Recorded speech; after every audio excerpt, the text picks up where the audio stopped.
नमस्कार दोस्तों, हमारे YouTube चैनल पर आपका फिर से स्वागत है, जिसका नाम है टीचिंग मेथड्स। दोस्तों, आज हम देखेंगे हिंदी व्याकरण के 15 प्रश्न। तो चलते हैं मित्रों पहले प्रश्न पे। पहला प्रश्न है मित्रों कि वैयक्तिक शब्द में किस प्रत्यय का प्रयोग हुआ है। पहला प्रश्न है कि जो वैयक्तिक शब्द है मित्रों, इसमें प्रत्यय का पहले ही बता चुका हूँ मैं अच्छी तरह से। ये टॉपिक है ना, आपके करवा भी दूंगा मैं, है ना। देखिए, संधि, दूसरा समास, तीसरा उपसर्ग और चौथा प्रत्यय ना। इन चार टॉपिक में से हर एग्जाम में हिंदी लगभग हर एग्जाम में आती है, वर्ल्ड टीचिंग एग्जाम में आती है, और उनमें इन चार जो टॉपिक है संधि समास उपसर्ग प्रत्यय, इनको ज़्यादा वरीयता देने, है ना, क्योंकि इनमें से कम 5-7 प्रश्न आते हैं, है ना। तो इसी क्रम में देखिए, इस टॉपिकों के प्रश्न में हर जो हिंदी व्याकरण के अपने 15 का जो बनता है वीडियो, उसमें रखता हूँ एक आध प्रश्न इन हर मतलब प्रत्येक टॉपिक का इनका एक ही प्रश्न रखता हूँ। तो वैयक्तिक में देखिए कौन सा प्रत्यय का प्रयोग हुआ है, क, अक, इक या ए, है ना। तो मित्रों, वैयक्तिक में आपको बता दूं मैं, वैयक्तिक का हो जाएगा आपके व्यक्ति धन इक प्रत्यय। व्यक्ति धन इक प्रत्यय, व्यक्ति इसमें मूल शब्द है और इक क्या रहेगा, प्रत्यय रहेगा ना। ये क्या बना, वैयक्तिक बना। ठीक है, ये क्या बन गया मित्रों, वैयक्तिक। जैसे सामाजिक, समाज प्लस इक, आर्थिक, अर्थ प्लस इक।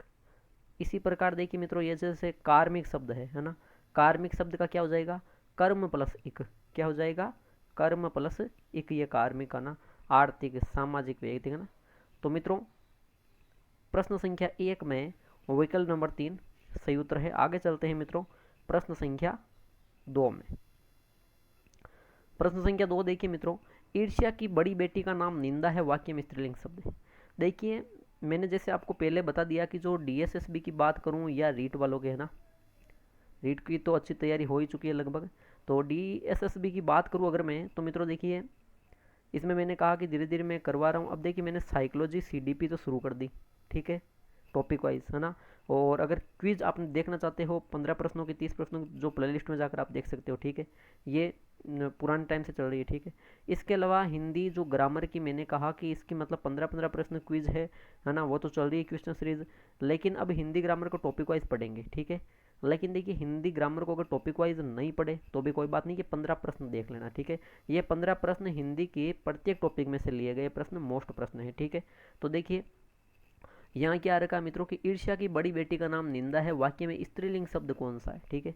ईर्ष्या, बड़ी, निंदा या उपयुक्त शब्द। तो आपको पता है ईर्ष्या शब्द है, ये भी स्त्रीलिंग है, बड़ी शब्द है, ये भी स्त्रीलिंग है, और निंदा है तो ये भी स्त्रीलिंग है। इसका मतलब है मित्रों, जो उपयुक्त सभी शब्द है यहाँ पे क्या है, स्त्रीलिंग है ना। इस देखिए, ईर्ष्या, बड़ी, इस प्रकार बेटी, है ना, निंदा, ये क्या है, स्त्रीलिंग है। की देखो तो की भी क्या है, स्त्रीलिंग है ना। तो इस प्रकार मित्रों, प्रश्न संख्या 2 में विकल्प नंबर 4 सही उत्तर होगा। आगे चलते हैं प्रश्न संख्या 3 पर।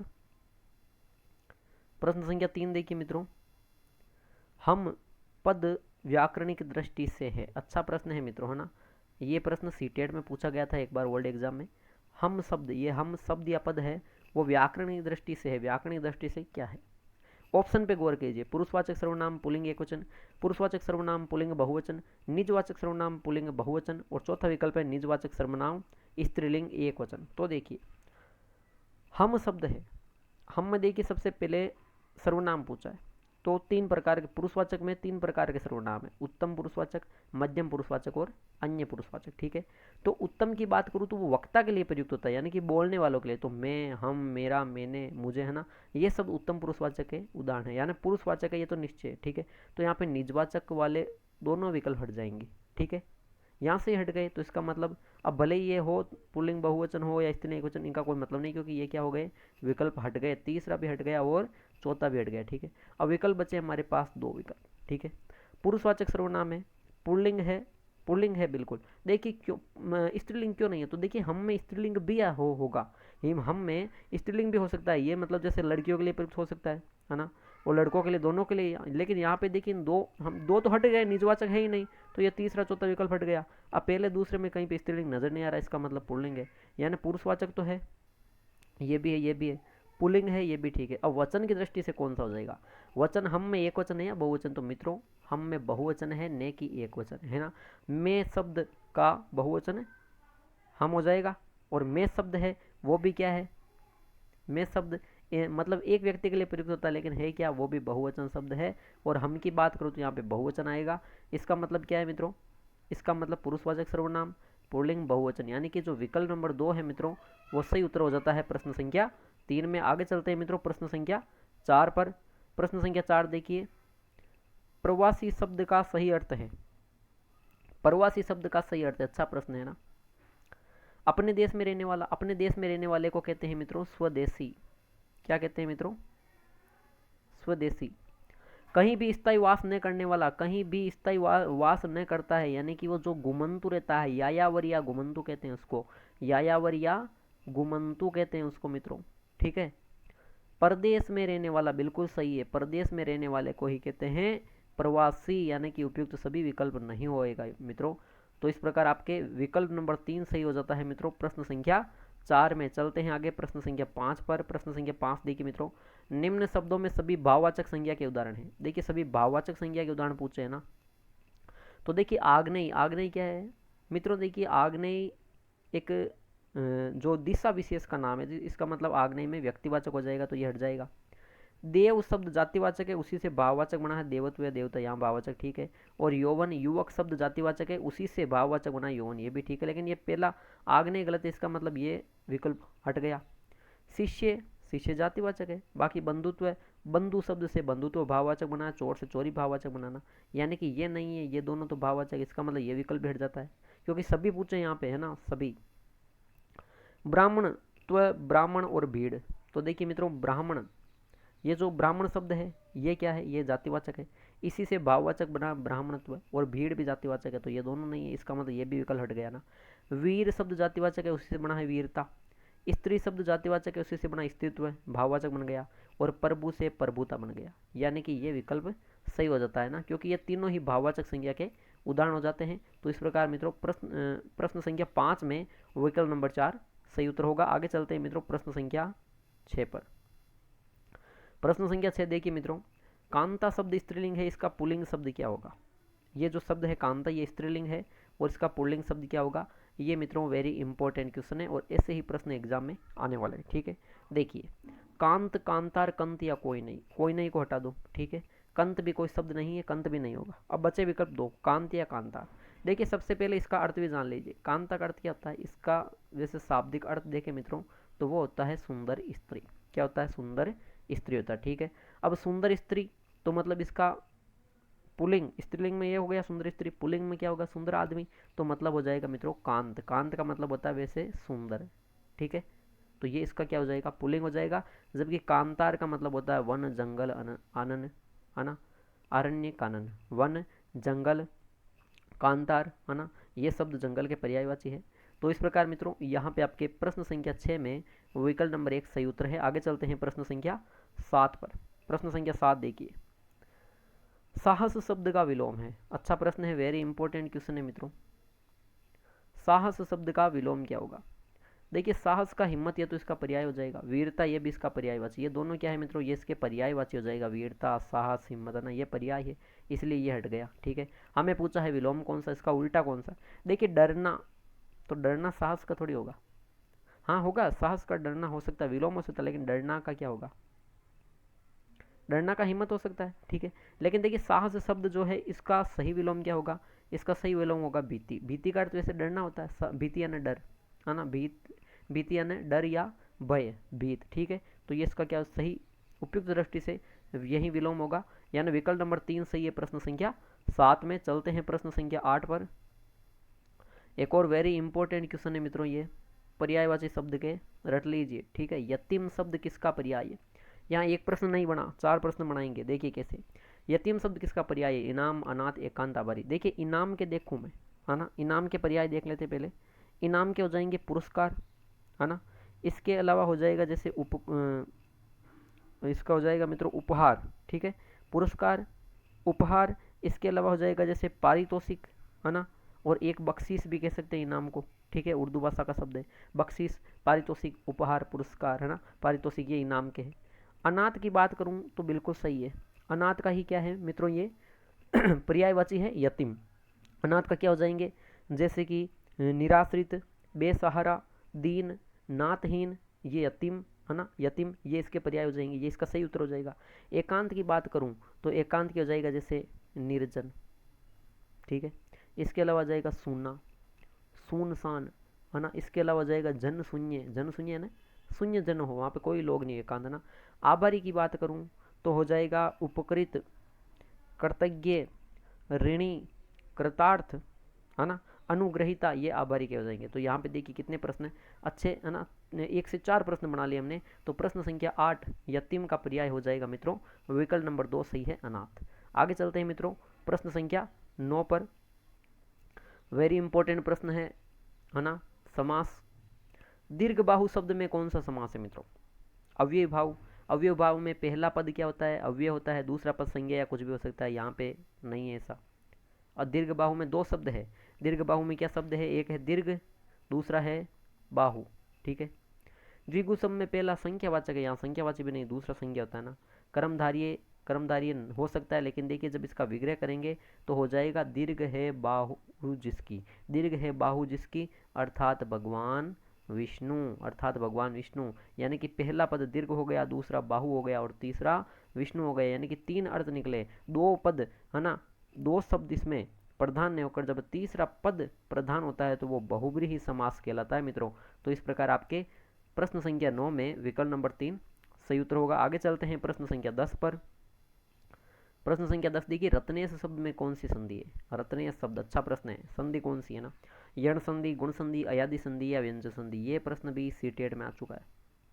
अब देखिए गुण संधि को क्लियर कर लेते हैं। यहाँ से छोटा सा नियम है गुण संधि का कि ए या आ के बाद अगर कोई समान, ए या आ के बाद जैसे ई या ई है, सॉरी, तो क्या बनेगा? ए या ए बनेगा, ए या आई बनेगा, ठीक है।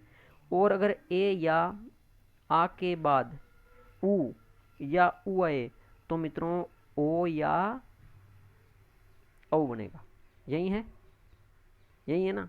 तो देखिए यण संधि, गुण संधि, अयादि संधि या व्यंजन संधि, क्या होगा? देखिए मित्रों इसमें जो ये औ और ये ऐ ये नहीं होगा, ठीक है, क्योंकि औ वाला फिर वो वृद्धि संधि में हो जाएगा, 2 मात्रा वाला, है ना। तो ये नहीं होगा, इसमें ध्यान रखना है, ये एक ही होगा, ओ हो जाएगा। ए या आ के बाद उ या उ आए ओ हो जाएगा, ए या आ के बाद ई या ई आए तो ए हो जाएगा, ठीक है। तो देखिए यहाँ शब्द के टुकड़े क्या हो रहे हैं?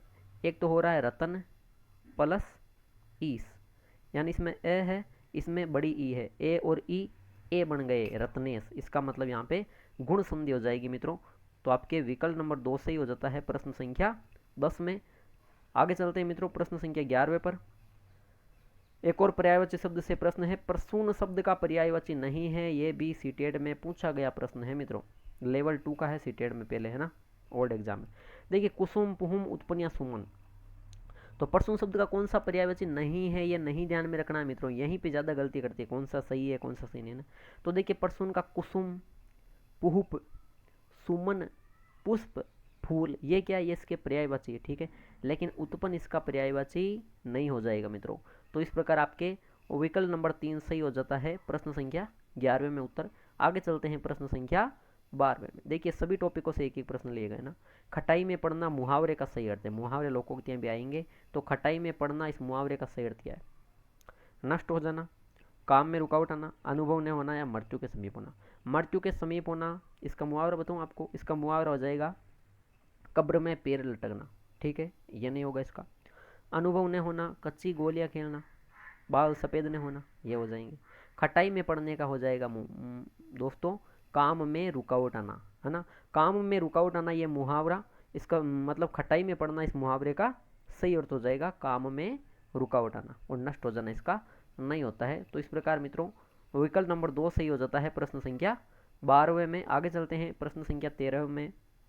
प्रश्न संख्या 13वां है, नई गोसन कंडों का तकिया लोकोक्ति का सही अर्थ है। तो देखिए इसे ऐसे पढ़ सकते हो आप, नई गोसन कंडों का तकिया, इस लोकोक्ति का सही अर्थ है। वेरी इंपॉर्टेंट है ना, नया लग रहा है प्रश्न, बिल्कुल नया है। नई गोसन है लेकिन कंडों का तकिया है, नई गोसन कंडों का तकिया, नई गोसन कंडों का तकिया लोकोक्ति सही करते, दिमाग लगाइए। अनाड़ीपन दिखा रहे हैं, कार्य का अनुभव न होना, अनुभव का अभाव, कार्य का अनुभव न होना, अनुभव का अभाव, अनाड़ीपन दिखाना है, अनुभव विहीन व्यक्ति द्वारा अजीब हरकत करना। लगभग चारों ऑप्शन सेम है, लेकिन फिर भी एक ही इसका उत्तर हो जाएगा ना, ऐसे प्रश्न गलत होते हैं ना। तो यहाँ इन एक एक प्रश्नों से मेरिट बनती है, ऐसे ही प्रश्न आएंगे। तो देखिए नई गोसन, गोसन, गोसन का अर्थ वैसे होता है शौकीन, है ना, शौकीन भी कह सकते हैं।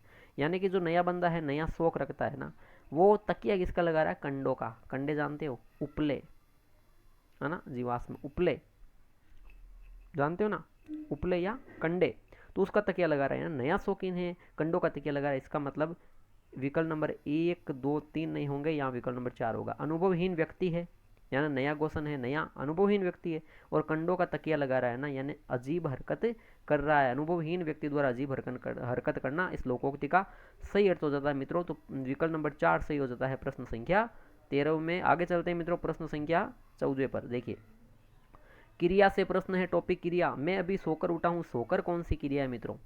मैं अभी सोकर उठा हूँ वाक्य में सोकर कौन सी क्रिया है? द्विकर्मक, दो तो कर्म है ही नहीं यहाँ पे। नाम धातु, जो संज्ञा सर्वनाम और विशेषण से बनने वाली जो धातु है वो नाम धातु। जैसे आप से अपनाना, स्वीकार से स्वीकारना, बात से बतियाना या बताना, और लाज से लज्जाना, ये नाम धातु क्रिया। ये किससे नहीं बनती है? ये क्रिया से नहीं बनती है।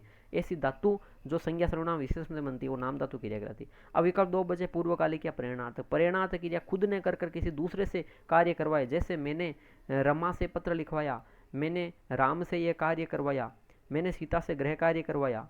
खुद ने करके दूसरों को प्रेरित कर रहे हैं ना, प्रेरणार्थक हो गई, प्रेरणा दे दी। या मैंने नाई से बाल कटवाए, उसमें भी प्रेरणार्थक है। ठीक है, यहाँ हो जाती है मित्रों पूर्वकालिक क्रिया। पूर्वकालिक है, देखिए अंत में कौन सी क्रिया आई? उठा हूँ, इससे पूर्व काल की। पूर्व काल क्या है? सोकर उठा हूँ, यानी सोया है अब उठा है ना, तो उठना ये तो वर्तमान हो जाएगी। पूर्वकालिक पहले के काल की, सोकर। इसकी पहचान क्या है? जो मुख्य क्रिया है ना अंत में उसके जस्ट पहले वाली आएगी। ठीक है ना? उसके जस्ट पहले आएगी। अगर मान लो यहाँ पे एक क्रिया, दूसरी क्रिया, अंत में तीसरी क्रिया है, इसमें पूछे पूर्वकालिक कौन सी, तो अंत में ये इसके जो नजदीक है वही होगी पूर्वकाल की, ये नहीं होगी। ठीक है, तो इसको आप बता देना वहाँ पूर्वकालिक है ना। इसकी पहचान, इस क्रिया के अंत में पीछे कर या करके लगता है। जैसे सोना है तो सोना में क्या लगा? सो कर लगा, है ना। तो वेरी इंपॉर्टेंट क्वेश्चन था मित्रों ये। प्रश्न संख्या 14 में विकल्प नंबर 3 सही उत्तर हो जाता है। आगे चलते हैं मित्रों आज के अंतिम प्रश्न पे, प्रश्न संख्या 15 कि मच्छर का जन्म लार्वा से होता है, वाक्य में कौन सा कारक? लीजिए, जैसे ही प्रश्न को पढ़ोगे आप खुद कह दोगे सर बहुत अच्छा प्रश्न है ना, मैं नहीं कहता अच्छा प्रश्न है। मच्छर का जन्म लार्वा से होता है, बहुत कम ने देखा होगा ऐसा प्रश्न। वाक्य में कौन सा कारक है? कारक पूछा है, कारक के टॉपिक से प्रश्न है, वेरी इंपॉर्टेंट टॉपिक है कारक। अच्छा, अपदान कारक, कर्म कारक, करण कारक, अधिकरण कारक। आपको पता है से विभक्ति आई है। देखिए, विभक्ति कहूँ मैं, या मित्रों परसर्ग कहूँ, परसर्ग ना, और या कह दूँ विभक्ति चिन्ह या कारक चिन्ह ना, एक ही चीज होती है। ठीक है, तो देखिए यहाँ विभक्ति चिन्ह क्या रखा? से। अब से किस में लगता है? दो ही कारक में लगता है, तो कर्म कारक हट जाएगा, वहाँ को लगता है अधिकरण में, मैं पेपर है वो लगता है ना। करण कारक या अपदान, करण में देखिए माध्यम में साधन होता है, तो यहाँ पे माध्यम में साधन मत समझना कि लार्वा मच्छर का एक साधन है, ऐसा गलत चीज़ है ना। यहाँ अपदान कारक हो जाता है। किस अर्थ में?